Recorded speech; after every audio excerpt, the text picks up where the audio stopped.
Pessoal, é o seguinte, na aula passada, nas aulas passadas, na verdade, a gente entrou em um tema muito importante na filosofia, que é a teoria do conhecimento.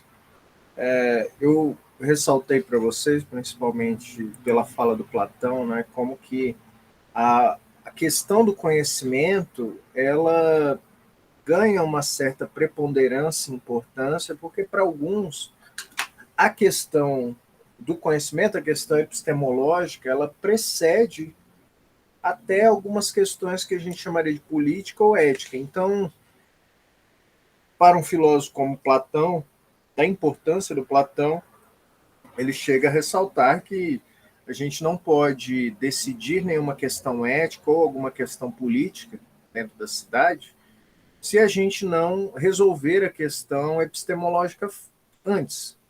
Afinal, ele ressalta esse dilema: como que alguém vai fazer o que é bom, fazer o bem na cidade, se ele não sabe o que é o bem? Então, antes de fazer algo, antes de ir para a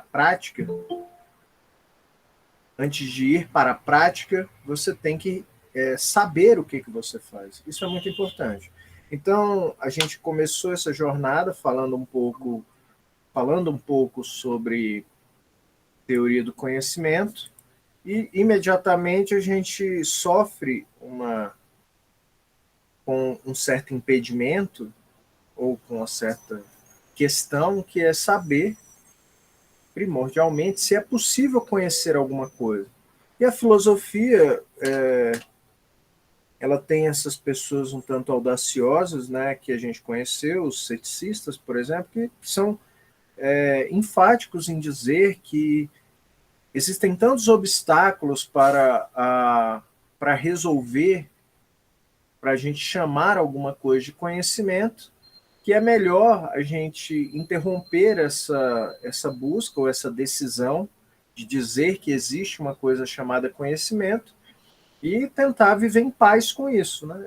É um movimento que a gente chama dentro da filosofia de ceticistas. Os ceticistas, eles não acreditam que a gente possa produzir alguma coisa chamada conhecimento.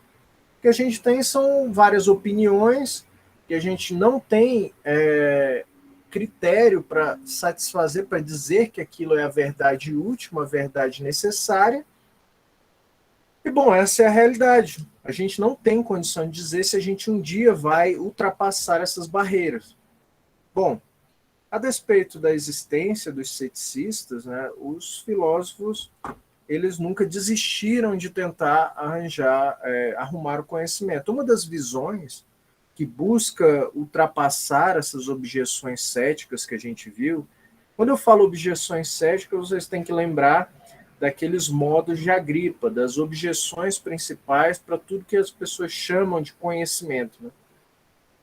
Para esse conhecimento, não produz certeza. Bom, alguns filósofos eles bolaram maneiras de ultrapassar essas objeções céticas. A gente viu na aula passada que a abordagem racionalista ela acaba tentando contornar essas objeções céticas. Né? A gente sabe que, que as nossas que os nossos sentidos, a visão, o nosso tato, a depender das nossas condições físicas, eles podem nos enganar. Isso acontece com todo mundo. A gente acha que viu alguma coisa e está um pouco escuro e, bom, não é bem aquilo. Quando você chega mais perto ou aumenta a iluminação, você sabe, você parece estar enganado. Às vezes você acha que escutou alguém falando alguma coisa e, bom, não é aquilo que você tinha escutado e gera uma certa confusão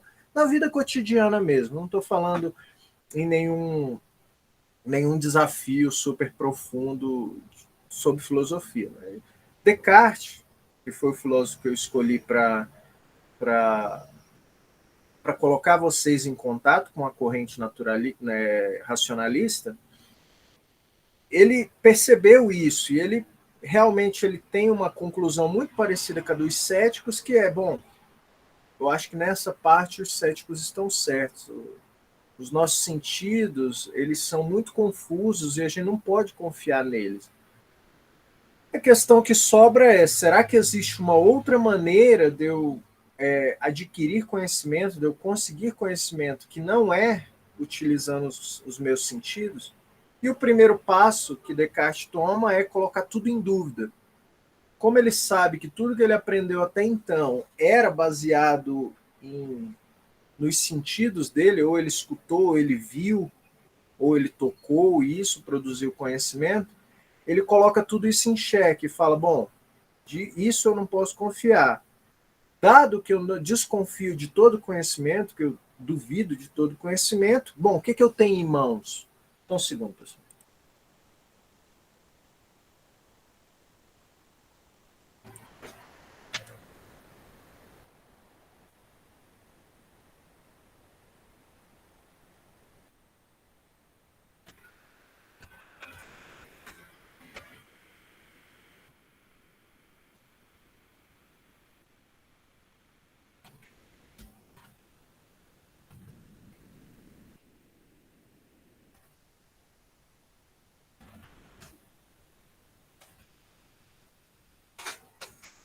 Tudo bem, onde eu tá? Bom, dado que eu duvido de tudo que eu conheço, bom, o que, que eu posso fazer com isso? O que, que eu tenho em mãos?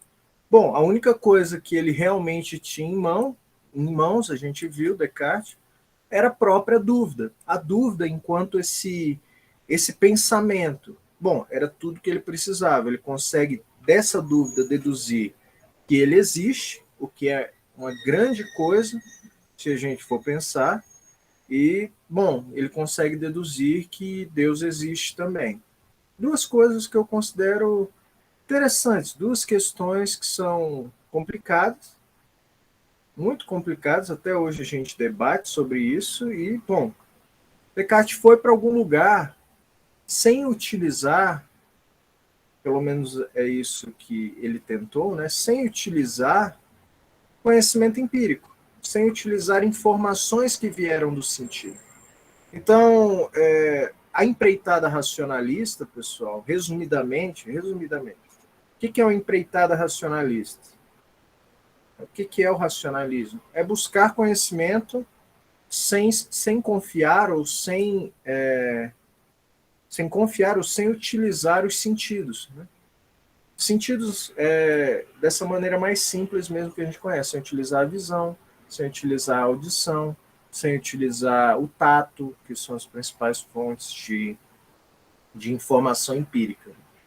É difícil em alguns momentos, isso pode parecer até infantil na visão de uma pessoa assim, que realmente não está muito interessada em filosofia, mas o que eu quero é que vocês observem o esforço filosófico em tentar ultrapassar questões que outros filósofos colocaram no fim das contas.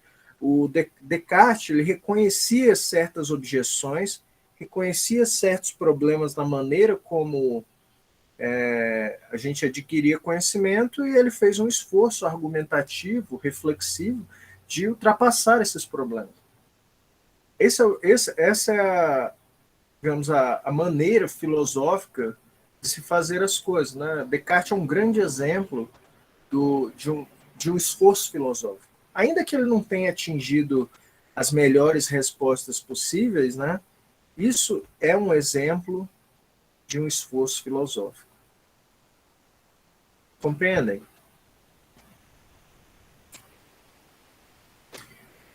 Deixa eu colocar o quadro aqui.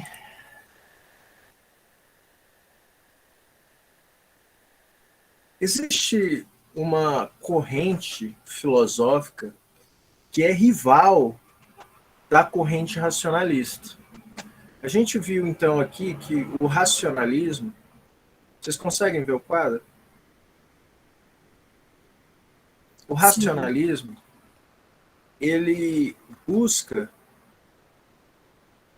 conhecimento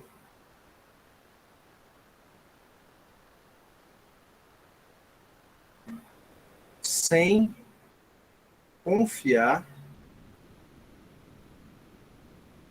nos sentidos. Então, vamos colocar aqui uma mão, um olho. Isso daqui, para os racionalistas, não é uma fonte segura de informação para você confiar e produzir conhecimento, como Descartes mesmo colocou, algo que é certo, algo que você não pode duvidar. Os sentidos não são confiáveis nesse sentido. Bom, existe uma outra corrente filosófica, que é a que a gente vai falar hoje, que é a corrente empirista.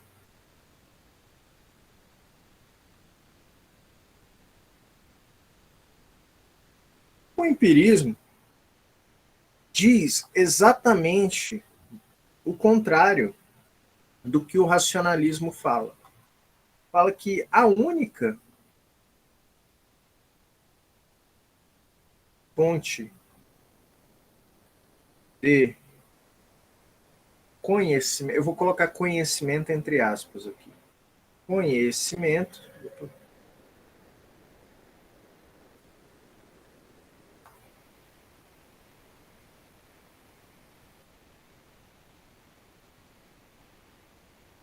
são os sentidos.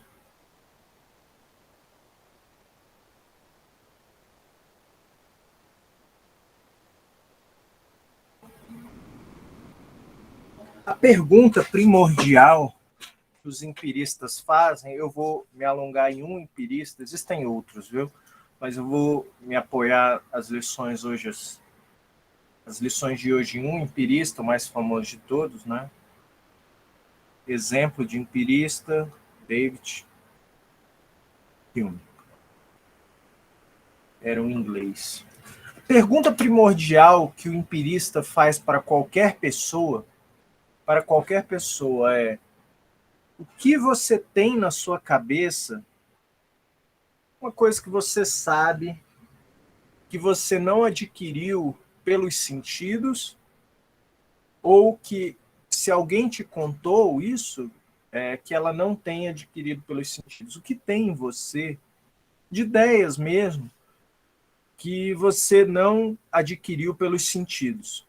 Essa era a pergunta primordial do Hume. E o Hume ele era muito enfático em dizer que todas as informações que ele pensou e vislumbrou durante a vida dele toda são informações que vieram dos sentidos. Ele viu, ele ouviu, ou ele tocou, e aquilo deu a informação que ele tem na cabeça dele. Ainda que algumas vezes isso pareça maluquice, essa premissa do Hume é uma premissa muito forte e abalou uma espécie de superestrutura que se montava na época dele, né? Hume, ele é um filósofo, a gente chama ele como líder de uma classe dos empiristas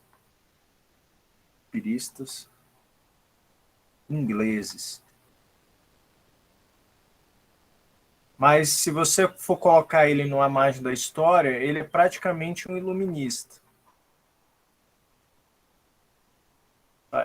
Num período, ele vive no período iluminista, embora o iluminismo não tenha sido tão forte na Inglaterra, né?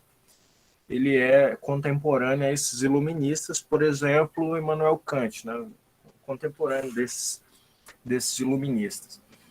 E ele vivia em uma época em que a física Newton, de Isaac Newton, newtoniana, né?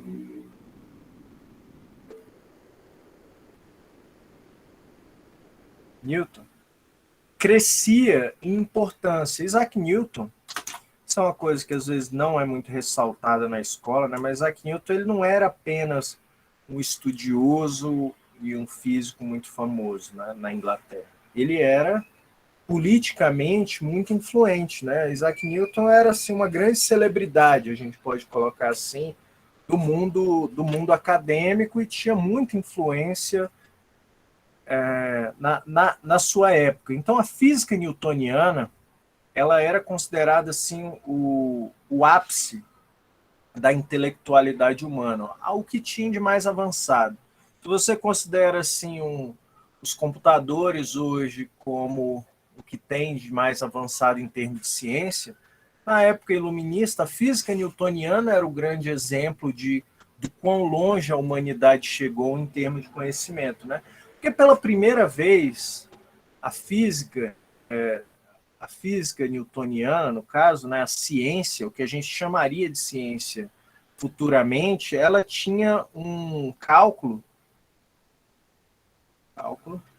capaz de dar previsões. Claro que a gente, quando estuda física newtoniana, a gente pega exemplos simples, né, de coisas como, sei lá, um carro bateu no outro, ou você empurrou uma bolinha em uma rampa, são esse tipo de coisa. Mas existem outros tipos de cálculos ligados à física newtoniana que são mais ambiciosos, a gente pode dizer assim, né? Coisas ligadas mesmo ao que eu estava falando com a Cristiane, né? Engenharia, coisas ligadas à astronomia e cálculo da posição da Terra, chegada das estações. Tudo isso se tornou extremamente preciso com os desenvolvimentos da física e da matemática também newtoniana. Então, na época do David Hume, o pessoal estava muito animado com as coisas que a física newtoniana estava fazendo, né? De,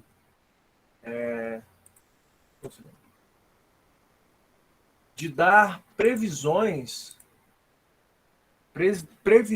para as coisas que aconteciam na Terra mesmo, né? As coisas que aconteciam na vida. Vamos pegar assim uma das leis da física de Isaac Newton, né? A lei de ação e reação. A gente sabe que essa lei, pegando ela de uma maneira bem simplória, ela diz que, bom, se tem duas bolas de bilhares aqui, né? Uma, assim, vamos dizer assim, e uma corre em direção à outra aqui e bate aqui, né? Bom, aconteceu uma batida aqui. Né? A gente sabe que a energia dessa bola aqui vai se transferir para essa bola 6 aqui e vai produzir um certo movimento de acordo com o cálculo, né? Isso não é grande coisa se você for pensar apenas no evento, né? Você pode pegar duas bolas de bilhar e testar, né?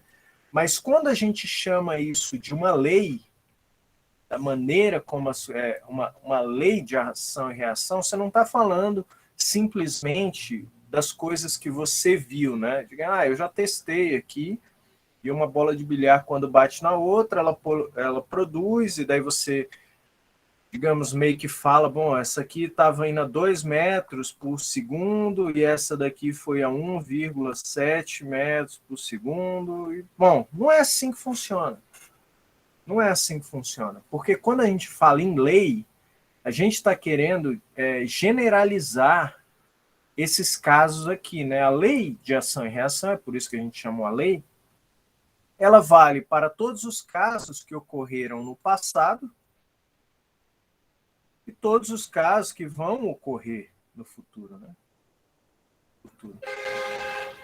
Esse ideal da física newtoniana, essa descrição precisa de que explica tudo o que aconteceu no passado e fala das coisas que vão acontecer no futuro, digamos, dos experimentos que você usa e que vai acontecer. Bom, isso tudo, para Hume em especial, era um grande avanço e uma visão, a gente pode dizer, muito ambiciosa da ciência mesmo. Vamos assim, Hume pensar, peraí, se tudo que eu conheço partiu da minha experiência, como que eu posso falar de coisas futuras se o futuro a gente ainda não experimentou, né? Que experiência, Hume perguntaria. Que experiência temos do futuro? Opa.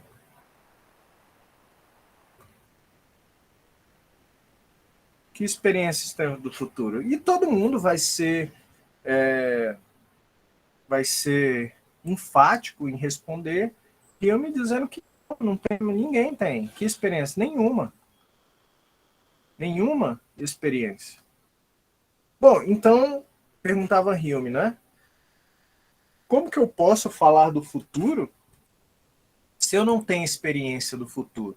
E, bom, a gente sabe, né, pelo menos é o folclore da teoria newtoniana, que Isaac Newton bolou dele, ou pelo menos se inspirou nesse evento cômico de ter uma maçã caída, que caiu na sua cabeça. Bom, ele daí as leis da gravitação, as leis da física, como a gente aprende no, no ensino médio. Ele generalizou isso para todos os casos e criou o que a gente chama de lei. Mas Hume, ele simplesmente não estava satisfeito com esse tipo de resposta. Com esse tipo de resposta. O que justifica Isaac Newton ter falado, ter colocado a ação e reação como uma lei, uma coisa que rege as coisas que vão acontecer, se ele ainda não experimentou aquilo? Pessoal, isso aqui, mais uma vez, pode parecer uma bobagem, mas David Hume, ele é um cara fiel aos seus princípios. Ele parte do princípio que não existe conhecimento que não seja algo que você experimentou. A gente sabe, então, vamos colocar aqui base, só aproximar aqui, base do pensamento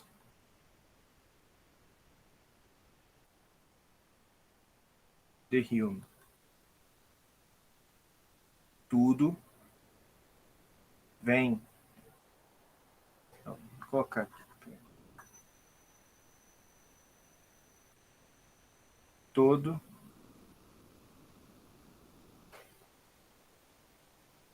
conhecimento, vou colocar entre aspas, vem dos sentidos. Pensa em experiências comuns. Quem é sua mãe, onde você mora, onde você deixou a chave da sua casa, qual a cor da sua mochila. Tudo isso vem de informações que você adquiriu pelos sentidos. Pelos sentidos, necessariamente pelos sentidos. Vocês concordam com essa premissa do Hume? Parece fazer sentido, vocês não acham? Sim ou não? Sim, não? Sim. Tá, ótimo. Então, quem acha que sim, como que você explica uma coisa que facilmente pode existir na sua cabeça, que é a existência de uma montanha de ouro? Como que você explicaria a existência de uma montanha de ouro? Então, assim, ninguém viu uma montanha de ouro. Eu particularmente não vi. Não sei se já existiu uma montanha toda feita de ouro. Como que você explica essa existência? Essa coisa que está na sua cabeça nesse momento. Eu falei sobre isso. Eu sei que vocês conseguem ter uma imagem disso na cabeça de vocês. Como que vocês explicam isso? Bom, eu poderia falar assim que ela já existiu por algum motivo, algum evento, ela, sei lá, as pessoas acharam, ou descobriram, ou ninguém falou, ou ninguém descobriu isso ainda, e por isso que ninguém sabe. Olha a explicação. Hume se deparou com esse problema. Ele fala assim, olha, eu vejo uma cana, eu tenho tenho uma imagem de uma caneta na minha cabeça porque eu vi uma caneta uma vez. Então eu sei mais ou menos qual é qual é o peso que uma caneta em geral tem, qual é a cor, para que serve, essas coisas eu tenho na minha cabeça. Mas daí ele pensou em uma montanha de ouro. Eu consigo colocar na minha cabeça uma montanha de ouro, eu sei que eu nunca vi uma montanha de ouro e mesmo assim eu tenho isso na minha cabeça. Ele falou, será que isso é um produto de uma coisa que não vem dos meus sentidos? Se ele não viu, ele poderia entender que não veio dos sentidos. Para Hume, existem dois tipos de ideias na nossa cabeça, né? As ideias simples. No caso, uma caneta que você viu.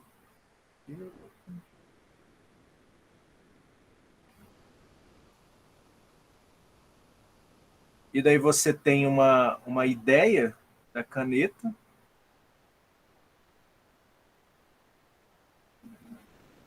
E a caneta está aqui na sua cabeça, ok?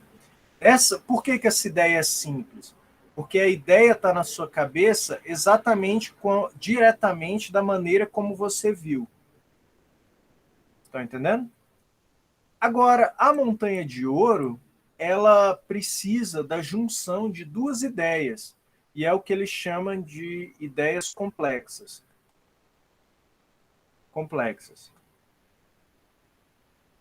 Você viu uma montanha, digamos, uma montanha você viu, ainda que não seja de ouro, você viu uma montanha e você já viu ouro. Isso aqui é uma pepita de ouro. O que você faz para produzir uma montanha de ouro? Você junta essas duas ideias e daí o resultado é uma montanha de ouro. No caso, não uma montanha de ouro real, é uma montanha de ouro pensada. Você associou isso e criou uma ideia complexa de algo que não tem no mundo, mas que você pode criar na sua cabeça pela junção de duas ideias simples, né? A ideia de montanha é uma ideia simples e a ideia de ouro é uma ideia simples, né? Porque ela decorre dos seus sentidos diretamente. Vocês entenderam a maneira como o Hume explica as questões dos sentidos, as ideias que... Bom, e a gente faz essas associações de diversas maneiras. Por isso que, às vezes, esses mundos fantasiosos que a gente vê na ficção, em filmes, né? Eles, bom, até em certo sentido, eles podem parecer algo muito criativo, mas na visão humeana, elas são sempre cópias de coisas que você viu na realidade. A parte criativa das coisas, né, é você fazer associações. Eu volto a repetir que se a premissa racionalista era o conhecimento empírico, ele não é confiável, e a única coisa que a gente pode confiar a gente tem que tentar buscar conhecimento em outras formas. Para os empiristas, a única fonte de conhecimento, a fonte última de conhecimento são os sentidos. Então a gente não pode buscar, é inútil você tentar buscar e justificar o seu conhecimento das coisas em outra coisa que não são os sentidos. Por que isso se conecta com a maneira que a gente viu que Hume via a física newtoniana? Bom, a gente tem uma experiência muito sólida do passado, não é? Isso é verdade. A gente vê, por exemplo, a bola de bilhar, né? Ela bate na bola 6 e causa o movimento, né? A gente pode ver e repetir isso diversas vezes e realmente fazer essa associação. Bom, a bola 8 bate na bola 6 e produz um certo movimento. Mas para Hume, o problema, como um empirista, era que você não podia generalizar essa coisa e falar do futuro. estão entendendo? Isso, pessoal, era ir contra uma ideia que já estava muito arraigada na cultura da época humeana, ali da Europa, né? De que a ciência newtoniana, a física newtoniana era correta e ninguém poderia duvidar daquilo. Então ele estava indo realmente contra a corrente, nesse sentido de que a ciência newtoniana, quando se diz que é uma lei do universo, ela está baseada em nada.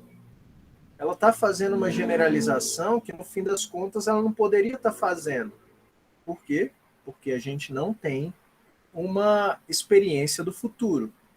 Aí você me pergunta, pode me fazer uma pergunta muito simples, mas que realmente deve ter colocado Hume para pensar, que é como que Hume duvidaria, Hume racionalmente poderia duvidar de que eu, soltando essa caneta aqui, graças à ação da gravidade, essa caneta ia cair. Ninguém, sã consciência, age no mundo sem usar essas premissas. Né? Se eu, por exemplo, né, vocês vão para a faculdade, vamos colocar assim, ou vão para um barzinho, e vocês estacionaram o carro em uma rua um pouco afastada, vamos dizer 2 ruas para baixo. Bom, vocês não têm certeza absoluta, tem que ser absoluta. Vocês não têm certeza absoluta que o teu carro, depois que vocês beberam ou depois da aula, vocês não vão ter certeza absoluta que o carro está no mesmo lugar. Mas você deposita um certo tipo de confiança de que o seu carro, na verdade, está lá e vai continuar lá depois que você deixar. Né? Que nada aconteceu.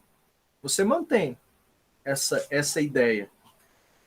Por quê? Porque é coisa da vida prática. Você não consegue viver no mundo sem utilizar.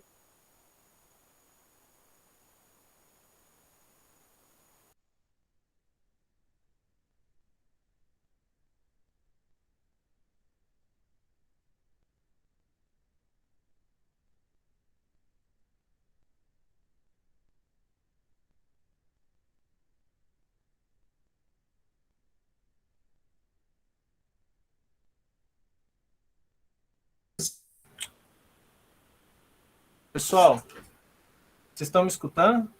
Eu acho que eu caí aqui. Deu uma travada para mim, professor. Tá, a partir de qual momento?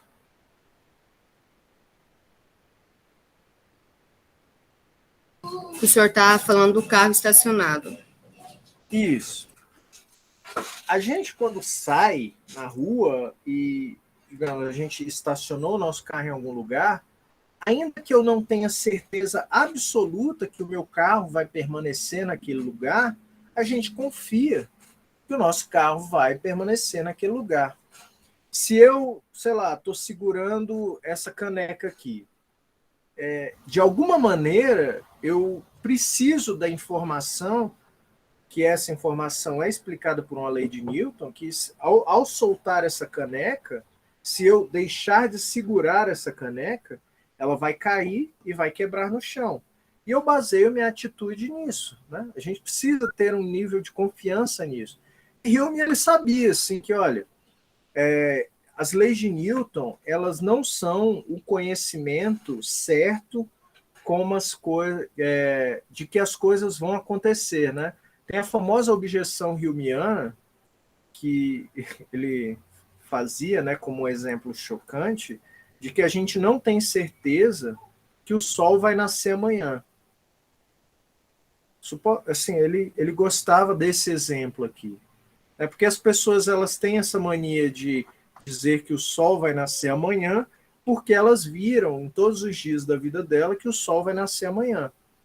Mesmo assim, a gente faz compromisso, e Hume fazia compromisso para o outro dia, confiando que o sol ia nascer amanhã. E o Hume precisava de uma explicação. Fala assim, olha, eu sei que eu não tenho certeza que o sol vai nascer amanhã, mas a minha atitude, a maneira como eu ajo no mundo, ainda é baseada no fato de que o sol vai nascer amanhã, ou de que meu carro vai permanecer no lugar que eu deixei, ou eu seguro a minha caneca porque eu, apesar de não ter certeza absoluta, eu mais ou menos acredito que ao soltar essa caneca, ela vai cair e vai quebrar, e eu não quero isso. E ele buscou, na filosofia dele, uma maneira de justificar essa nossa maneira de agir confiando que as coisas vão permanecer o mesmo. E ele só achou uma justificativa empírica para tal coisa. E essa justificativa é o hábito. O hábito era a única essa nossa maneira de se comportar utilizando premissas como essas da ciência. Obviamente, o hábito é uma justificativa considerada muito fraca. Ah, eu tenho aqui uma foto do Hume, só para mostrar como é que ele era. É um sujeito tanto peculiar. Vocês conseguem ver, não?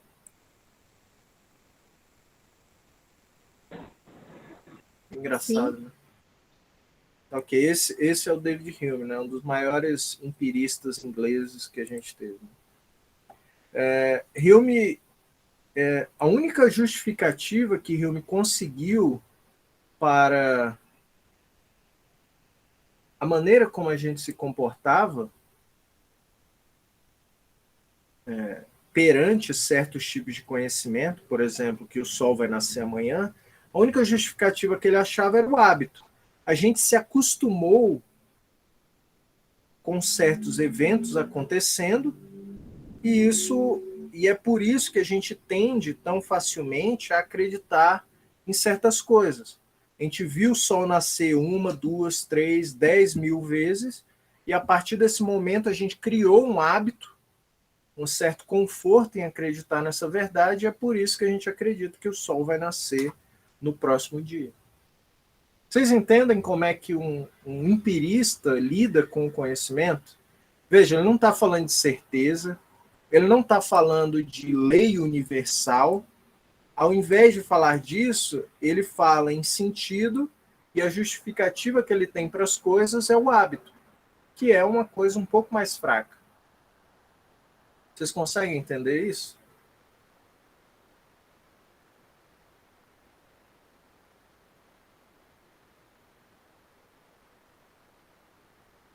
Sim, não?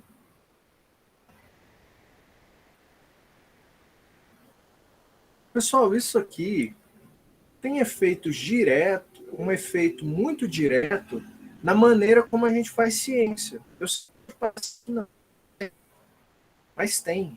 E é muito forte a influência humeana na maneira como a gente pensa, na maneira como a gente faz ciência, é gigantesca. Gigantesca. Nas próximas aulas a gente vai ver esse filósofo da ciência, ele é bem contemporâneo, acho que morreu o Popper atuou principalmente na primeira metade do século XX, né? Mas ele viveu até o fim do século XX, ali, 1980, ainda estava vivo. E Popper é um dos maiores filósofos da ciência. A crítica dele na ciência e a teoria dele nas objeções humeanas. Objeções humeanas. Eu vou voltar nesse assunto, mas eu quero fazer uma introdução aqui. No mundo lógico, da lógica, e óbvio que isso tem influência na maneira como a gente pensa a ciência, né? No mundo da lógica, a gente costuma dizer que existem dois tipos de raciocínio. Então, existem dois tipos de raciocínio. O raciocínio que a gente chama de dedutivo, e o raciocínio, qual outro raciocínio que tem aqui? Vocês conhecem?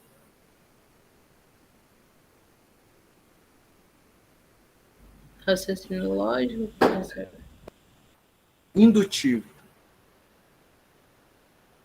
Indutivo é o nome. O raciocínio dedutivo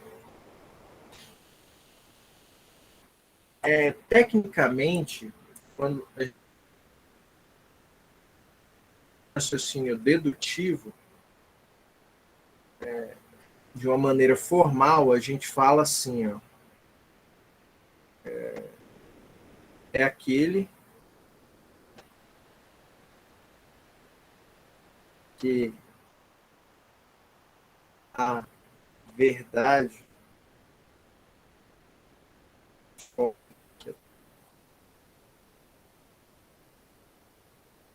das premissas garantem a verdade da conclusão.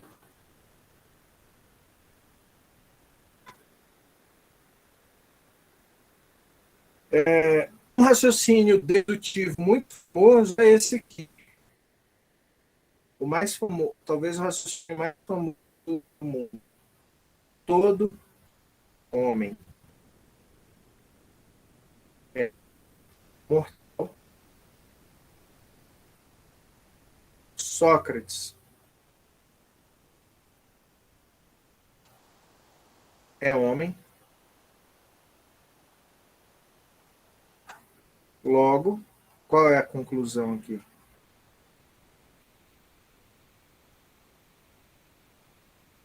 Vocês nunca escutaram esse raciocínio aqui?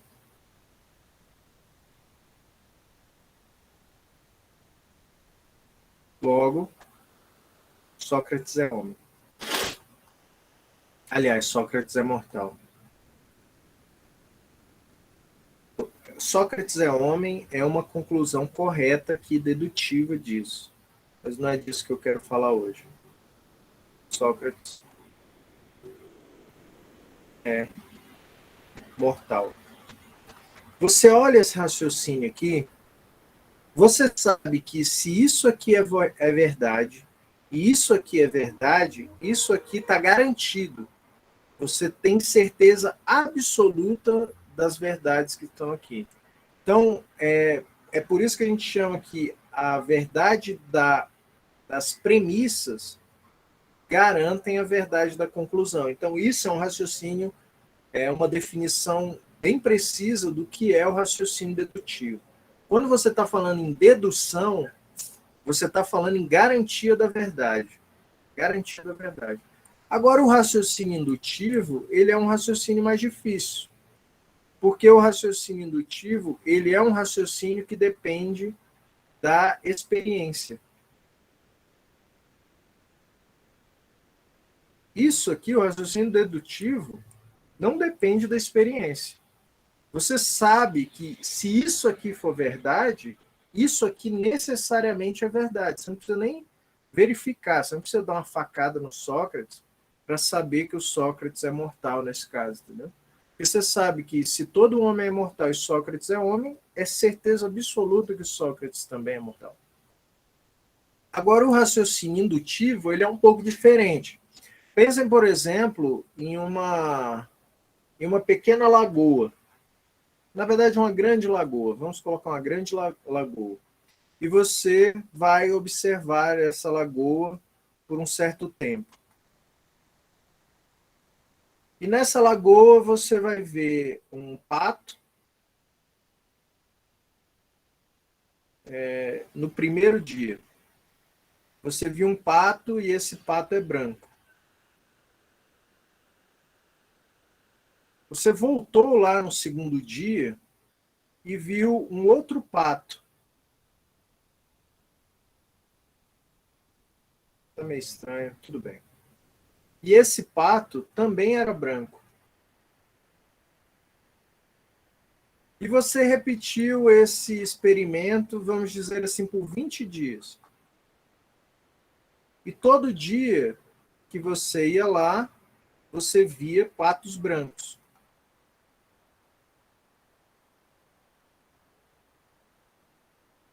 A conclusão indutiva para isso é que todos os patos da lagoa são brancos.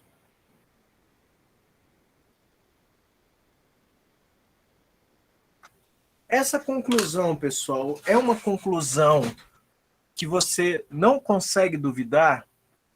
Vocês acham que o fato de você ter ido 20 dias seguidos na lagoa e todos os patos que você viu foram brancos nessa lagoa, permite que você tenha certeza absoluta de que todos os patos dessa lagoa são brancos?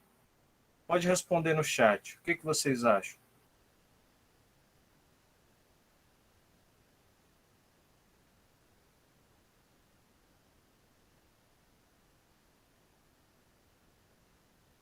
Você acha que sim, Cristiano? Veja, o fato de você ter ido 1, 2, 3, 4, 5, 6, 7, 10 ou 40 vezes não vai garantir em nenhuma hipótese que você viu todos os patos. Mas, em algum momento, você faz essa generalização. É isso que a gente chama de raciocínio indutivo. O raciocínio indutivo ele é muito ligado a um cálculo de probabilidades. Probabilidades. Mas uma probabilidade de todos os patos serem brancos é algo muito diferente de você ter certeza que todos os patos da lagoa são brancos. Então, esse aqui é o que a gente chama de raciocínio indutivo. Ele parte de experiências particulares, digamos, de experiências que você teve num determinado período de tempo e veja, depende dos sentidos, né? Você tem que verificar no mundo o que está acontecendo. E daí você faz generalizações que não são baseadas na sua experiência. Por que você sabe que não é baseado na sua experiência? Porque você não tem certeza que você viu todos os patos. Você viu 20 patos, mas não viu todos os patos. Então, mesmo assim, na vida real, a gente utiliza bastante o raciocínio indutivo, né? É uma maneira de raciocinar muito importante, inclusive para a nossa sobrevivência. Para a nossa sobrevivência é extremamente importante, né? A grande questão, principalmente ligada à objeção do Popper, né, é que esse tipo de raciocínio aqui, muito forte na experiência científica, inclusive, ele não é produtor de uma certeza absoluta. Não é produtor de certeza. É um produtor de uma verdade muito provável, mas não de uma certeza. Isso aqui, pessoal, é muito semelhante, na verdade é a mesma objeção, mas Hume não usa esse vocabulário, né? Com as objeções que o Hume fazia sobre a bola de bilhar ou sobre o sol nascer amanhã. Muito parecido, mas não tinha o mesmo vocabulário. E Popper, ele achava que toda a ciência que ele via até então era baseada nisso aqui, ciência do século XX, e ele achava que isso aqui era uma forma de raciocinar muito fraca, e a gente deveria tentar fazer a ciência entrar nesse tipo de raciocínio aqui, uma espécie de raciocínio dedutivo, porque é aqui que a certeza está, é aqui que a gente tem a certeza. Entendeu? Por que eu estou falando isso tudo para você? A gente vai ter um dia, vai ter uma aula só do Popper, certinho, começo ao fim.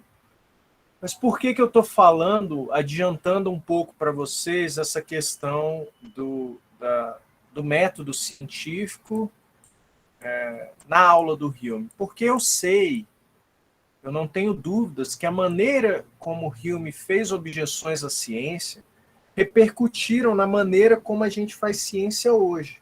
Eu vou mostrar para vocês isso de uma maneira bem dedicada. Então, Hume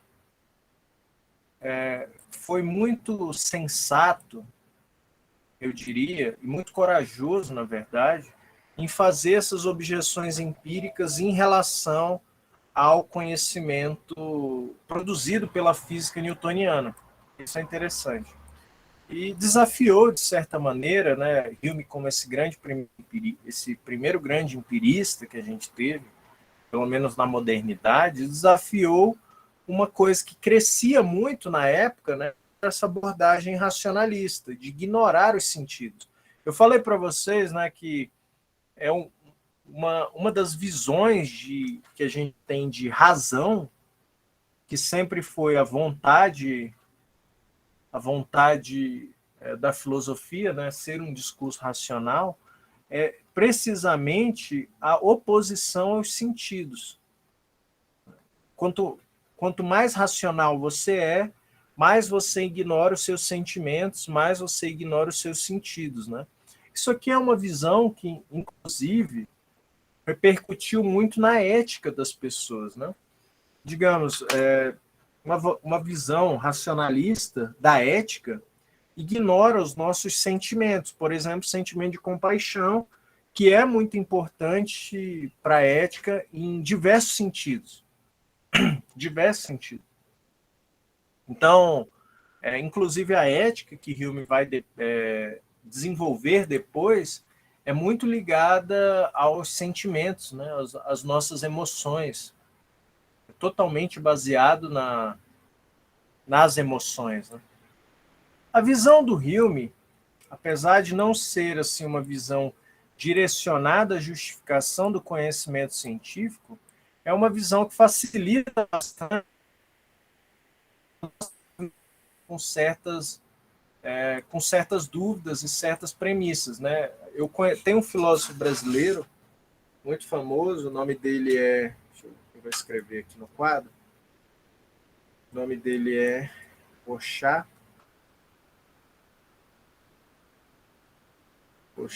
Pereira.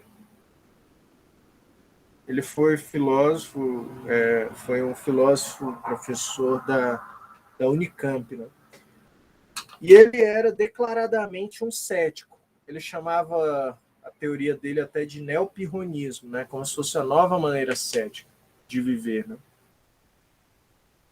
Ele claramente não acreditava nas bases da ciência como esse conhecimento que você não podia duvidar. Ele achava que a filosofia que buscava o conhecimento com certeza era uma filosofia muito fraca, que produzia muitas pessoas desagradáveis mesmo, assim, né? Pessoas arrogantes. E ele falava que o neopirronismo era a única maneira que ele considerava pacífica de levar a vida, né? E uma das maneiras, né, que ele via as coisas, uma das, digamos, premissas do seu pensamento, para dizer isso, era precisamente como que essa visão muito parecida com a do Hume, né, de não ter certeza absoluta das coisas, fazia com que você se tornasse uma pessoa mais flexível e uma pessoa mais apta a viver em comunidade, né? Porque você estaria mais confortável para seguir os mandamentos da vida em comum, por exemplo, as convenções sociais em geral. Entendeu? Isso é verdade, às vezes a ciência ela produz certas pessoas que não são capazes de conviver com convenções sociais, por exemplo. Então, a visão humeana, eu posso dizer assim, ela é uma visão com alto grau de ceticismo, como ceticismo daquele modo que a gente viu, né? Sobre o conhecimento científico da época dele e sobre a maneira como a filosofia se comportava, mas, ao mesmo tempo, através do hábito, né? Adotando o hábito, ele é capaz de dar uma resposta uma razão pela qual a gente ainda pode, de alguma maneira, adotar as verdades da ciência. Então, diferente do ceticismo, e é assim que eu leio a filosofia do Porchat Pereira, né? Ser um cético ou ser um empirista não quer dizer que a sua vida vai ficar impraticável, né? Você vai sair duvidando de tudo, né? E falar, isso daí isso daí é bobagem, você não tem conhecimento disso. Não, é precisamente o contrário. É você reconhecer os problemas e ser capaz de conviver com eles com outras justificativas, ou com o hábito. No caso do Poxa Pereira, ele tem o que ele chama de... Isso aqui é só uma curiosidade, viu, pessoal? Filosofia do senso comum.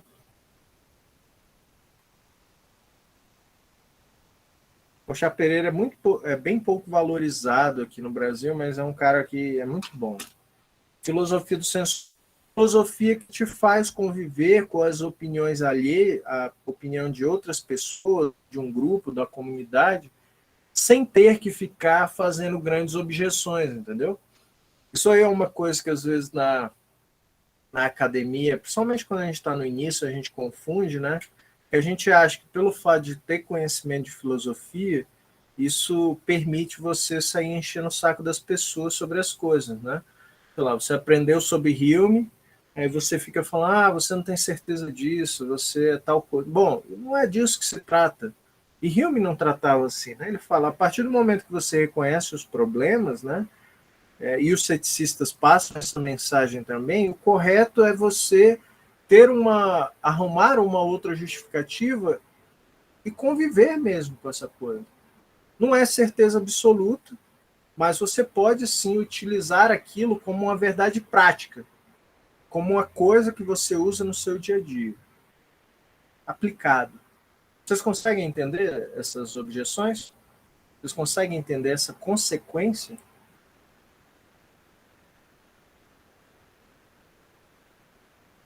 Sobre o raciocínio dedutivo, se vocês não entenderam, não se preocupem, a gente vai voltar nisso, porque a gente vai analisar o pensamento do Popper de uma maneira bem destacada. Então vamos ficar aqui só fazendo uma revisão rápida.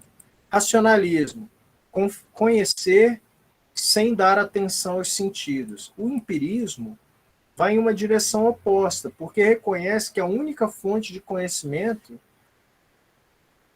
a única maneira de conhecer é usando os sentidos. David Hume, eu peguei o David Hume aqui como um exemplo de um empirista dos mais fortes, né?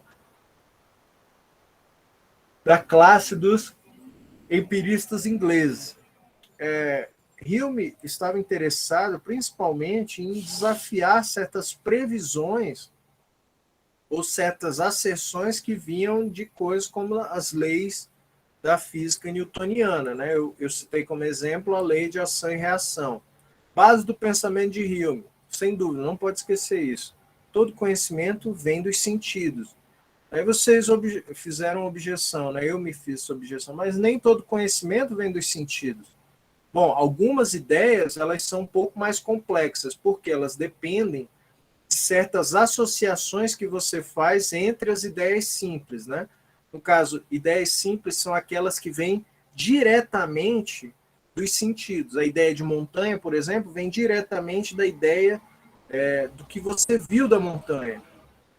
Mas a ideia da montanha de ouro, ela depende da associação de duas ideias, formando as ideias complexas, né? Então, bom, se tudo vem da experiência, o que a gente está fazendo quando a gente faz previsões? Por exemplo, que o sol vai nascer amanhã. Bom, essas previsões elas não têm um fundamento racional propriamente. Isso tudo vem do hábito. O hábito é o que justifica a gente acreditar nessas ideias e ter elas como se fossem certeza. A ideia do Hume ela pode parecer bobagem, mas ela tem muito a ver nas duas principais maneiras com a que a gente raciocina. E a gente vai ver em aula futura como o Popper adotou essa objeção para dizer que o raciocínio científico é essencialmente baseado em uma espécie de raciocínio indutivo, e isso é um problema. A gente vai ver como Popper resolve isso em próximas aulas. E ele queria fazer todo o raciocínio dedutivo. Por quê? Porque ele adota a crítica do Hume. Ele acredita que o Hume está certo nessa objeção. E, por fim, a gente viu, eu comentei rapidamente, como que o hábito é uma maneira do Hume de conciliar as suas objeções, que são céticas um pouquinho, sobre a maneira da ciência se comportar, mas associando isso com uma espécie de vida prática, porque não importa quanto filosofia você sabe, não importa o quão inteligente você é, cientista, seja lá o que for, você ainda tem coisas do dia a dia para resolver. Você precisa viver no mundo, né? Você precisa fazer compras, tem conta para pagar. Hume tinha boletos também. Então ele encontrou o hábito como uma espécie de alicerce provisório para o conhecimento que ele via que não era produtor de certeza. Aí eu dei apenas uma ideia para vocês do que o Porchat Pereira fala sobre isso, que é a filosofia do senso comum, né? Como que abordagens céticas, estilo essa do Hume, são capazes de produzir uma pessoa e uma sociedade com um pouco mais de tolerância e paz de espírito. É isso, pessoal. Vocês conseguiram entender?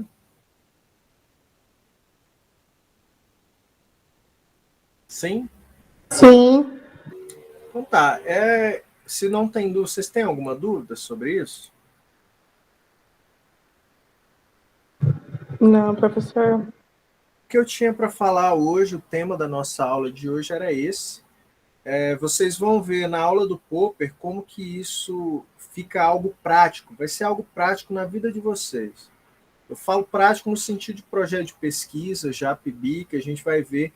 Eu quero mostrar para vocês como que o método científico é baseado nas críticas do Hume. Vai ficar bem interessante, mais aplicável na área de vocês. Tudo bem?